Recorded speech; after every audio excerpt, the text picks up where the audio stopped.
ఇప్పుడు ఏముంటుందా? వేడి వేడి అన్నం. అదా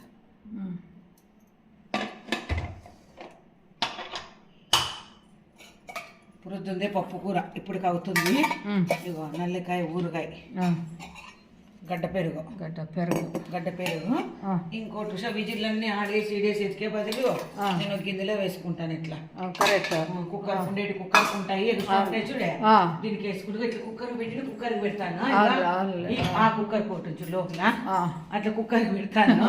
ఒకటి పెట్టుకోకుండా ఇట్లా కప్పులు వేసుకుంటే బిర్యానీ దొరుకుతాయి. ఇప్పుడు పప్పు తీసినాను, ఇగో ఇది తీసేసినాను. అట్లా తీసినవి అవి కూడా కప్పుకి వేసుకుంటాను. రోజుకి ఉషా 3 లీటర్లు వాటర్ తాగాలని చెప్తాను డాక్టర్లు అందరూ చెప్పిన వాళ్ళు. అందుకు బాటిల్కి వేసుకుంటాను. ప్లాస్టిక్ బాటిల్ తాగరాదంటే ఇది టప్పర్వేర్ అంట. మళ్ళీ 300 దండగా. ప్లాస్టిక్ కదా, అట్లా అంటే టప్పర్వేర్ మంచిది అంటారు. యాదలేదు, ఇది ప్లాస్టికే కదా, కంపెనీది అంటారు. అంటే ఇది టప్పర్వేర్ తాగొచ్చు, స్మెల్ రావు అంటారు. అందుకు 3 బాటిల్ ఖచ్చితంగా రాస్తాను అనమాట. కాఫీ, మజ్జిగ కాక వాటర్ 3 లీటర్లు 3 బాటిల్ ఖచ్చితంగా దాంట్లో పడుకునే లోపల పొద్దున్న లేచినప్పటి నుంచి.